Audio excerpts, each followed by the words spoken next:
Somebody out there has been scamming college students by leasing an apartment that they don't even own.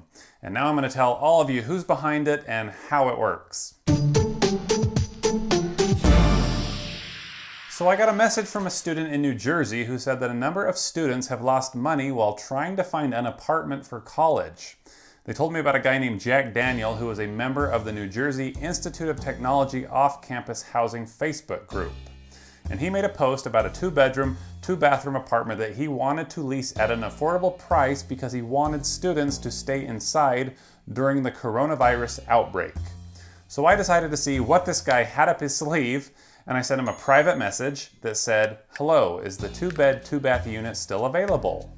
And he wrote back and he said, "Yeah, it is still available. Do you want more info, please?" And I said, "Yes, please." Then he sent me the address with a couple of pictures. He said rent included all utilities, which was $700 with a security deposit of $700, which would be refunded when you are ready to move out of the apartment. So it was going to cost $1,400 up front. But the address wasn't complete. It only had a street number. So I was like, what is the house or the apartment number? I only see the street. So he responds with the full address, which I immediately threw into Google. And that's when I see that very apartment on Apartment Guide being listed by someone named Vermella Harrison. So if it's owned by Vermella, who's Jack Daniel? And why is Jack telling me that it's only $700 a month when the listing is for $3,260? I mean, even a studio apartment is over $1,700. So I wrote Jack back and I said, why is it so cheap? The website is showing it being $1,755 a month. And he says I have my own unit in the apartment complex, and I put up my own unit for this price. I decided to make min cheap for students because I also have other apartments. Well, what a nice guy.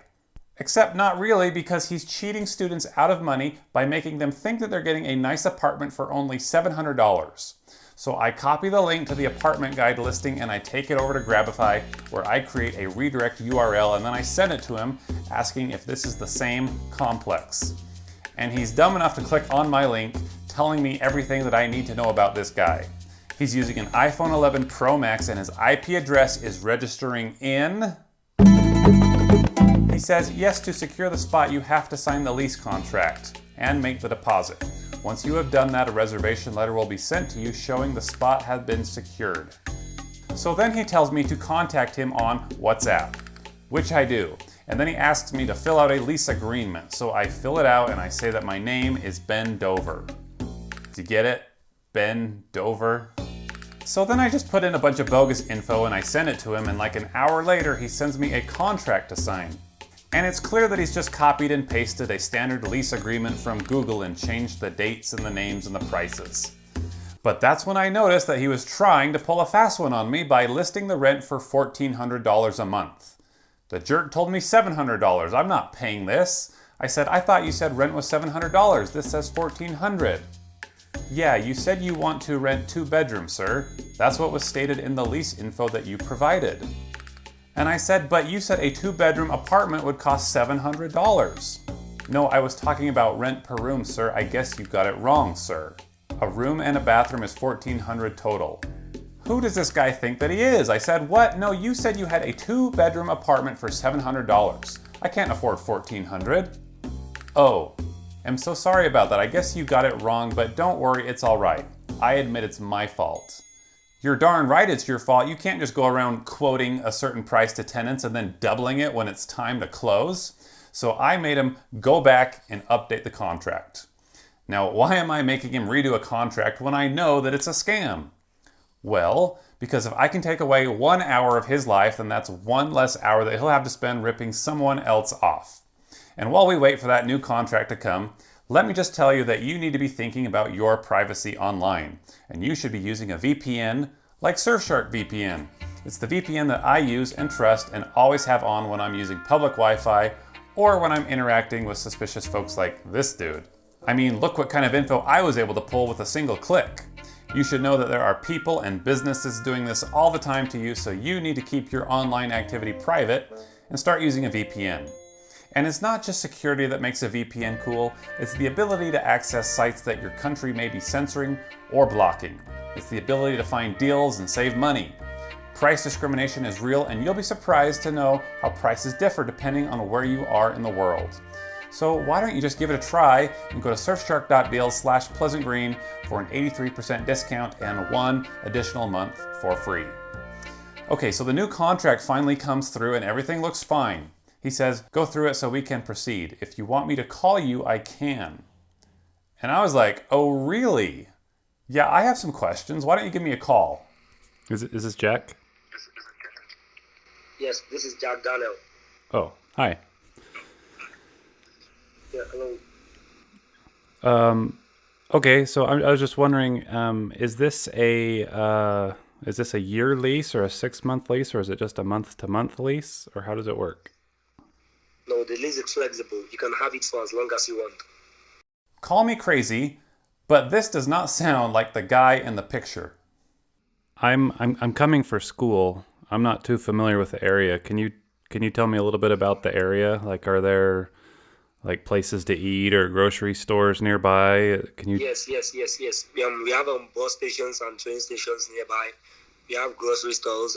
We have Walmart stores. How far? And there are securities in the area as well. How far is the Walmart? Oh, the Walmart is just a few minutes walk from the apartment. Actually, according to Google Maps, it's about a 39-minute walk, but okay. Once you've secured the spot and you're ready to move in, the keys can either be mailed to you or my janitor will come meet you wherever you want and hand over the keys to you and also the password to the entrance. What's the janitor's name? Oh, my janitor's name is Donald Robert. What's his name? Donald. Donut? Yes. His name's Donut? Yes. Oh, okay. All right, so what do you need next from me? Once you make the deposit, I'll take the hard soft market on Facebook and I can secure the spot for you. That's not a problem. Okay, and how do I secure the spot? By making the deposits through PayPal, Zelle, or Cash App. Okay, so you're going to send me that information? Yes, which one do you need? PayPal. It would be easiest. Okay, I'll send it to you right away. Okay. So once you make the deposit, you can send me the confirmation. Okay. Okay, thank you. Thanks. So he sends me the PayPal information for some guy named Farouk, who he says is his accountant. And he asked me to send him a screenshot once I've sent the $1,400.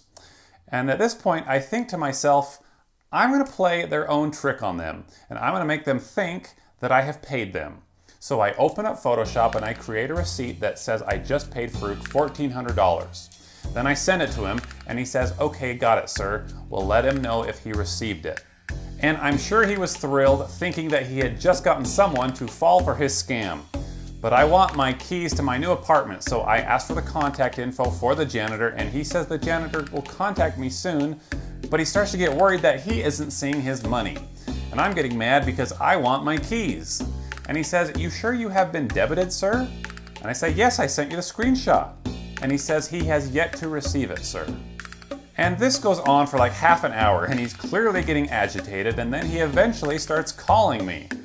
So I answer and I try to calm him down. Okay, what about the payment? It'll come through. Oh, you can cancel the payment and resend it again. Why should I cancel?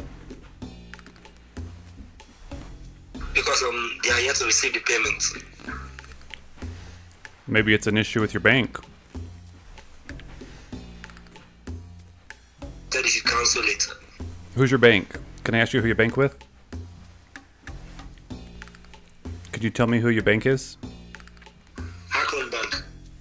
Which bank? Akron's Bank. Spell that. I've never heard of that. ACORNS. Oh, Acorns. Do they have that in Lagos, Nigeria? Because isn't that where you're from? No. Are you sure you're not from Lagos, Nigeria? Why would I be from Lagos, Nigeria? What are you talking about? Because I traced your IP address and it says you're in Lagos, Nigeria.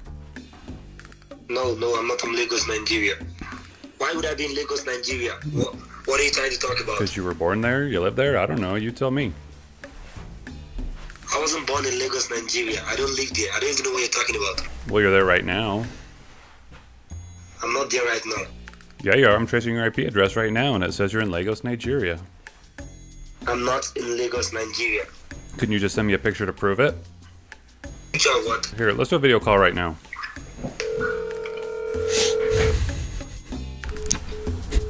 And that's when he blocks me on WhatsApp and deletes his Facebook profile.